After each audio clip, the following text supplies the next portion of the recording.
Hello everyone. तो last session में हमने विकास के बारे में पढ़ा था, वृद्धि के बारे में पढ़ा था, उन दोनों में अंतर क्या होता था ये जाना था। विकास के कुछ गुणों के बारे में हमने पढ़ा था। आज हम विकास के महत्वपूर्ण सिद्धांतों पे चर्चा करेंगे। एक एक करके देखते जाते हैं कि विकास के कौन कौन से सिद्धांत हैं। सिद्धांत का मतलब आपने पढ़ा भी होगा जब आप सीटेट की तैयारी कर रहे हैं, टेट की तैयारी कर रहे हैं, सीटेट की या सीजी टेट की, या बीएड के लिए तैयारी कर रहे हैं। तो उस टाइम पे आपने पढ़ा होगा कि केंद्र से लेकर के बाहर की ओर विकास होता है, सर से लेकर के पैर की ओर विकास होता है। तो उन्हीं चीजों को हम एक एक करके देखते जाएंगे। चलिए स्टार्ट करते हैं हम। हमारा जो पहला सिद्धांत है वह सिद्धांत कहता है क्या? निरंतरता का सिद्धांत, कंटिन्यूटी, है ना। कंटिन्यूटी का क्या मतलब है कि विकास जो है एक सतत प्रक्रिया है जो कि निरंतर चलती रहती है ना। कहां से कहां तक? मृत्यु मृत्यु तक जाएगी। कहां से? जन्म से लेकर, अब जन्म नहीं बोलेंगे उसको, हम क्या बोलेंगे? गर्भावस्था। ठीक है, गर्भावस्था से लेकर के ये कहां तक जाएगा हमारा? जन्म ना बोल करके हम इसे गर्भावस्था बोलेंगे।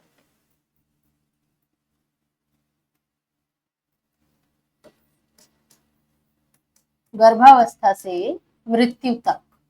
ठीक है, तो विकास की प्रक्रिया जो है एक निरंतर और सतत चलने वाली प्रक्रिया है और इसी वजह से ये निरंतरता का सिद्धांत बना है। ठीक है, बच्चा धीरे धीरे बोलना, पढ़ना और समझना सीखता है। ये इसका एक छोटा सा एग्जाम्पल है। आपको ध्यान क्या रखना है कि विकास एक सतत प्रक्रिया है, निरंतर चलने वाली प्रक्रिया है, गर्भावस्था से लेकर के मृत्यु तक चलती है। ठीक, ये बात आपको याद रखनी है। चलिए आगे देखते हैं। नेक्स्ट हमारा क्या बोलता है? क्रमबद्धता का सिद्धांत, यानी कि सीक्वेंस। हम जानते हैं कोई भी कार्य होगा वो एक सीक्वेंस से चलेगा, एक के बाद ही दूसरा होगा। ठीक है, बच्चा है, जैसे वो छोटा बच्चा है, अभी अभी वो क्रॉलिंग कर रहा है, क्रॉलिंग करने के बाद सीधे दौड़ने तो लगेगा नहीं। क्रॉलिंग कर रहा है तो फिर वो क्या करना सीखेगा? फिर चलना सीखेगा, चलने के बाद फिर वो रेंगना सीखेगा, है ना। रेंगना सीख रहा है, फिर चलना सीखेगा, फिर वो लास्ट में दौड़ना सीखेगा। ठीक है ना, ये बात समझ में आई। सीक्वेंस, हर एक चीज का सीक्वेंस, गिनती भी गिनते तो एक के बाद दो, दो के बाद तीन, ये भी सीक्वेंस में चलता है। ठीक है, तो विकास भी एक कैसी प्रक्रिया है? सीक्वेंस से चलने वाली, निश्चित क्रम का अनुपालन करने वाली प्रक्रिया है। तो विकास एक निश्चित क्रम में होता है।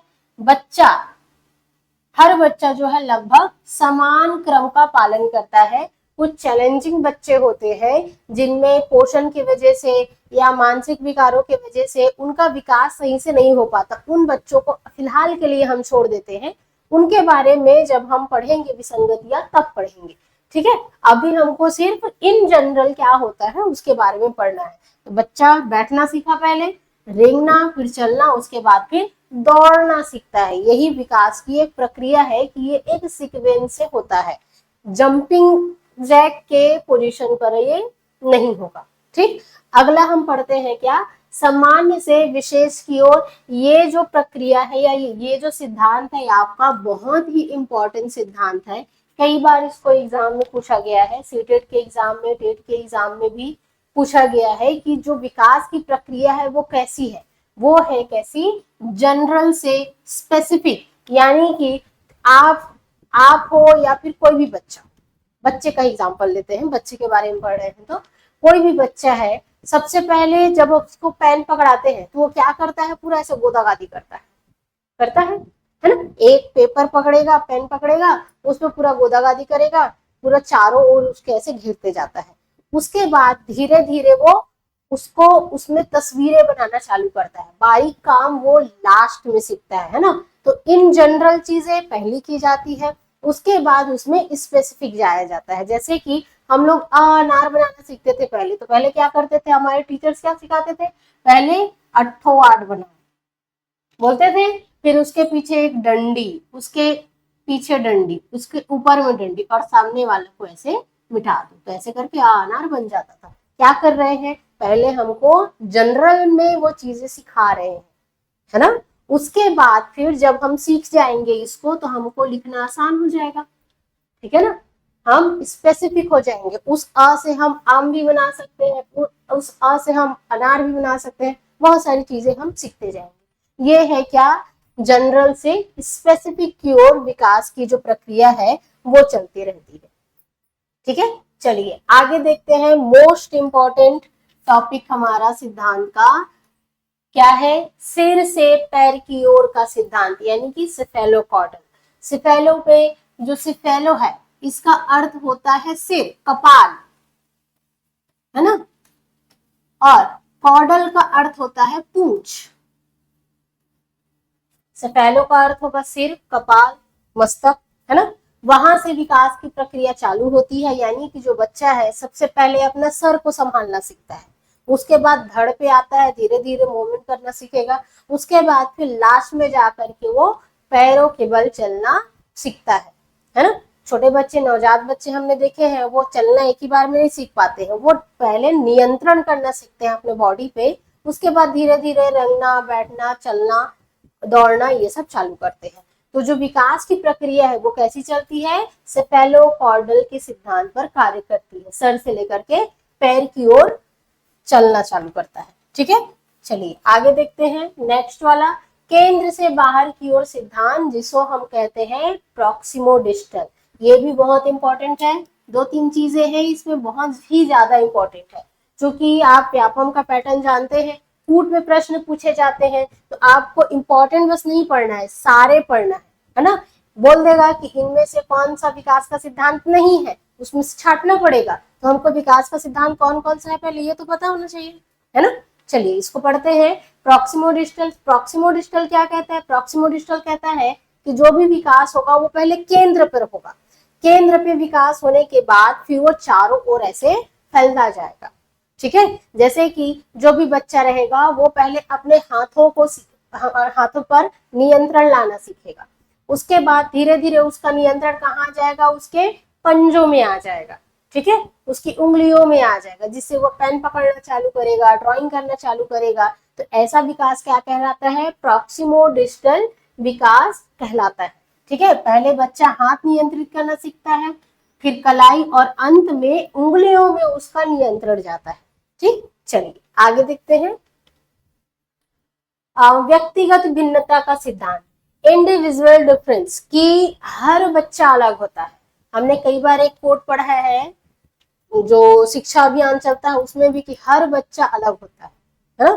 बहुत इंपॉर्टेंट कोड भी है ये, और उसी सिद्धांत पर ये आधारित भी है कि बच्चे का जो विकास होता है, कुछ बच्चे होते हैं जो जल्दी सीखते हैं, कुछ बच्चे होते हैं जो थोड़ा लेट से सीखते हैं। तो इसका मतलब ये नहीं है कि उनमें विकास नहीं हो रहा है, विकास उनमें हो रहा है, लेकिन कुछ समय लगता है। ठीक है, उनकी गति अलग अलग भले ही हो सकती है, लेकिन विकास की जो प्रक्रिया है वो सेम होगी। ठीक, तो व्यक्तिगत भिन्नता के सिद्धांत में क्या हमको जानना है कि प्रत्येक बच्चे का विकास अलग गति से होता है, अलग अलग गति से, कुछ बच्चे पहले, कुछ बच्चे बाद में। कई बच्चे देर से बोलना सीखते हैं, कई बच्चे जल्दी बोलना सीख जाते हैं। ठीक है, चलिए आगे देखते हैं हम परस्पर संबंध का सिद्धांत,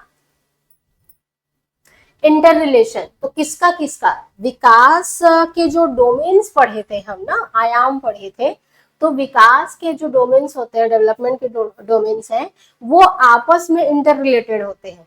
एक भी अगर डेवलपमेंट कहीं पर रुक गया, यानी कि अगले क्रम का डेवलपमेंट होने में उसको मुश्किल जाएगी। जैसे कि भाषा का विकास नहीं हुआ, भाषा का विकास नहीं होगा तो बच्चा फिर बोलना कैसे सीखेगा, या फिर दोस्त बनाना कैसे सीखेगा। जब वो मित्र नहीं बनाएगा, दोस्त नहीं बनाएगा, बाहर के लोगों से बातचीत नहीं करेगा, तो उसका सामाजिक विकास कैसे संभव हो। क्लियर है, ठीक है। तो जितने भी आयाम है वो हमेशा एक दूसरे से इंटरकनेक्टेड रहते हैं, इंटर रिलेटेड रहते हैं। जैसे कि शारीरिक विकास, शारीरिक विकास अगर सही से नहीं हुआ तो उसका मानसिक विकास, भावनात्मक विकास में भी बाधा पहुंचेगी। मानसिक विकास सही से नहीं हुआ, बच्चा चुप चुप रहेगा तो वो मित्रता नहीं कर पाएगा, यही एग्जाम्पल ले लिए, यानी कि उसका सामाजिक विकास भी क्या होगा, बाधित होगा। अब शारीरिक विकास नहीं हुआ तो उसका सामाजिक विकास भी नहीं हो पाएगा। ये सारी चीजें एक दूसरे से क्या है, इंटर रिलेटेड है। तो ये सिद्धांत यही कहता है, इंटर रिलेशन का सिद्धांत, है ना, प्रिंसिपल ऑफ इंटर रिलेशन। चलिए आगे देखते हैं। समान प्रतिमान का सिद्धांत कि विकास का क्रम एक समान होता है। जैसे हमने अभी पढ़ा था, एक और पढ़ा था ना, उसके अनुसार कि इसमें क्या है, यूनिफॉर्म डेवलपमेंट, पैटर्न सेम रहेगा, गति अलग अलग हो सकती है। ठीक है, वही है, उसी वाले सिद्धांत का ही थोड़ा सा बोलने का तरीका बस बदल दिया गया है कि विकास का क्रम समान होगा लेकिन उसकी गति अलग अलग होगी। ठीक है, सभी बच्चे पहले बैठना, फिर रेंगना, फिर चलना सीखते हैं, लेकिन हो सकता है कि कुछ बच्चे जल्दी ये प्रक्रिया सीख जाएं और कुछ बच्चों को थोड़ा सा लेट लगता है। मान लेते हैं कि किसी बच्चे का शारीरिक विकास सही से नहीं हो पा रहा है, शारीरिक विकास सही से नहीं हो पाएगा, यानी कि उसको बैठने में दिक्कत जाएगा, है ना, फिर वो चलना भी लेट से सीखेगा। तो यही है कि गति जो क्या होती है वो अलग अलग हो जाती है, लेकिन जो क्रम है वो तो सेम रहेगा। चलिए नेक्स्ट देखते हैं। वंशानुक्रम एवं वातावरण का सिद्धांत मोस्ट आईएमपी है। आईएमपी इसलिए हो जाता है क्योंकि इससे बहुत सारे प्रश्न कई बार पूछे जाते हैं कि बच्चे में, माता पिता में ये गुण था, क्या वो बच्चे में जाएगा, क्या उसका प्रभाव पड़ेगा? तो हाँ पड़ेगा, क्योंकि विकास जो है वो हेरिडेटरी भी होता है और एनवायरमेंट का भी असर डेवलपमेंट पर पड़ता है। अगर माता पिता में कोई भी भिन्नता है, ठीक है, माता पिता में कोई भी दोष है, तो उसका प्रभाव बच्चे पर पड़ेगा ही पड़ेगा। मानसिक रूप से अगर माता पिता सक्षम नहीं है, यानी कि बच्चे में भी हो सकता है कि उसका असर हमको दिखाई दे। दूसरी चीज क्या है, एनवायरमेंट। तो बच्चे को जैसी संगत मिलेगी वैसी उसकी रंगत हो जाएगी, सुना होगा आपने, है ना। तो जिस प्रकार के वातावरण में वो रहेगा उसकी मानसिकता उसी तरीके से विकसित होते जाएगी। ठीक है, वो दबाव में आकर के कुछ नहीं कर पाएगा। ठीक है, जैसे उसके दोस्त बनते जाएंगे, जैसे वो बाहर के लोगों से मिलते जाएगा, उसी तरीके से क्या होते जाएगा, उसमें विकास की प्रक्रिया होते जाएगी। अच्छे लोगों की संगति में अच्छी चीजें सीखेगा, बुरे लोगों की संगति में हो सकता है कि सिगरेट, गांजा और पता नहीं क्या क्या सीख जाए। ठीक है, तो ये हुआ हमारे विकास के सभी क्रम, सिद्धांतों के क्रम उसके। ठीक, नेक्स्ट में हम इसके कुछ क्वेश्चंस हैं, एमसीक्यूज है, उस क्वेश्चंस को कंप्लीट कराएंगे और इसके सारे सिद्धांत आप बहुत अच्छे से पढ़ेंगे। व्यापम का पैटर्न पहले से बदल गया है, सिर्फ वो एकदम टिक मार्क वाला नहीं देता है, कूट वाले प्रश्न देता है। कॉन्सेप्ट आपको पता होना चाहिए, कॉन्सेप्ट पता नहीं होगा तो आप प्रश्न अभी के जो पैटर्न है उसको हल नहीं कर पाएंगे। ठीक है, चलिए तो नेक्स्ट सेशन में मिलते हैं। Thank you.